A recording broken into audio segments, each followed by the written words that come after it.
আজকে আমার আলোচনার বিষয় স্ত্রীর যোনি ছোট এবং টাইট হলে স্বামীর করণীয়। রমজানুল মোবারক। আসসালামু আলাইকুম।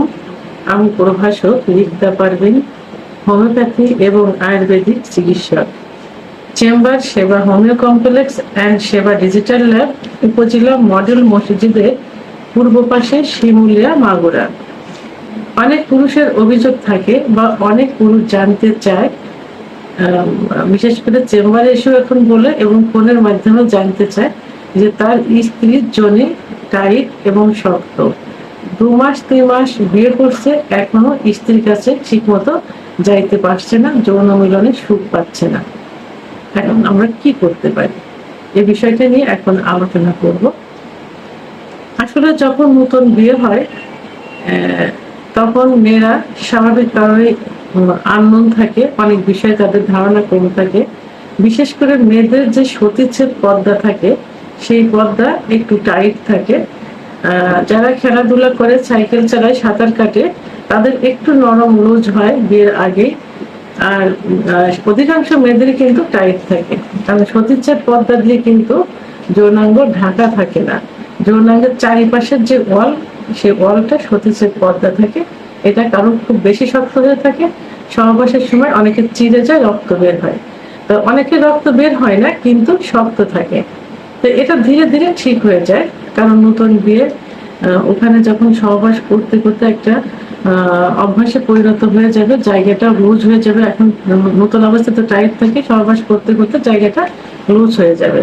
লুজ হয়ে গেলে একটা সময় দেখা যাবে 2-3 মাস কি 6 মাস পরে যে ঠিক হয়ে যাবে। এটা নিয়ে টেনশন করার কোনো কারণ নেই। এবং অনেক ছেলে আপসেট হয়ে যায়, অনেকেই বলে যে স্ত্রীর কাছ থেকে কিছুই পাচ্ছি না, এখন কি করতে পারি।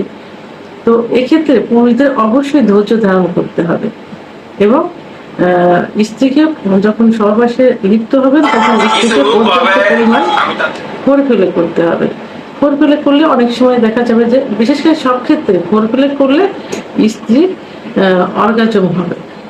অর্গাজম হলে কামরস বের হবে, কামরসটা বের হলে জায়গাটা পিছিয়ে হবে, তখন সহবাসে কোনো সমস্যা হবে না। এভাবে আস্তে আস্তে 3 থেকে 6 মাসের ভিতর স্বাভাবিক অবস্থায় চলে আসবে।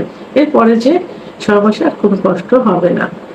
আবার দেখা যায় যে অনেক দীর্ঘদিন বিয়ে হয়েছে, বাচ্চা কাচ্চা হয়ে গেছে, তারপরে হঠাৎ করে স্ত্রীর যোনি টাইট হয়ে গেছে, শক্ত হয়ে গেছে, জ্বালা পোড়া করছে। এটা হয়ে থাকে কেন? এটা হয়ে থাকে মহিলাদের যে হরমোন, ইস্ট্রোজেন হরমোন কমে গেলে এবং প্রোলাক্টিন হরমোন বেড়ে গেলে তখন জায়গাটা যোনিপাত শুষ্ক হয়ে যায়। অর্গাজম করলেও সেখানে কামড় আসে না, জায়গাটা ভেজে না, শুষ্ক থাকে। ফলে সহবাসের সময় ব্যথা অনুভব করে জায়গাটা একদম চুপসে যায় এবং জ্বালাপোড়া অনুভব করে। তো এটা শুধু মানে বিয়ের কিছুদিন পরে না, বাচ্চা কাচ্চা হলেই না, নতুন বিয়েতেও কিন্তু মহিলাদের এরকম হতে পারে। অর্থাৎ যে তাদের যে হরমোন, সে হরমোনটা কমে যেতে পারে। আর হরমোন কমে গেলে কিন্তু সেক্সটা কমে যায়।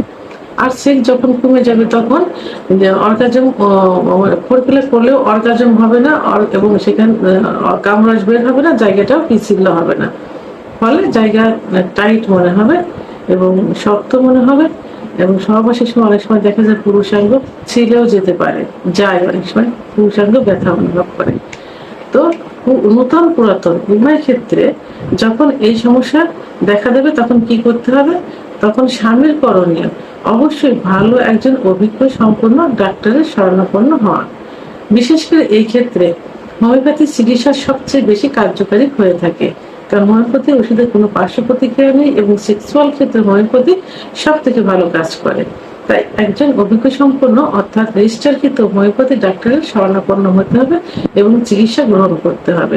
তাহলে আস্তে আস্তে মহিলাদের যে হরমোন, ইস্ট্রোজেন হরমোনটা বেড়ে যায়, প্রোলাক্টিন হরমোন কমে যাবে এবং সেক্সুয়াল স্বাভাবিক অবস্থায় ফিরে আসবে। তখন এই সমস্যা থাকবে না। তারপরেও অবশ্যই পুরুষদের ধৈর্য ধারণ করতে হবে এবং সহবাসের সময় পর্যাপ্ত ফোরপ্লে করতে হবে। আর কিছু খাবার যেমন দুধ, ডিম, খেজুর, কাজু বাদাম, এই খাবারগুলো পর্যাপ্ত পরিমাণে স্ত্রীকে খাওয়াতে হবে। আমার ভিডিওটি সম্পর্কে যদি কোনো মতামত থেকে থাকে অবশ্যই কমেন্টসের মাধ্যমে জানাবেন। আর ভিডিওটি ভালো লাগলে লাইক, কমেন্ট, সাবস্ক্রাইব করে আমার সঙ্গে থাকুন। আল্লাহ হাফেজ।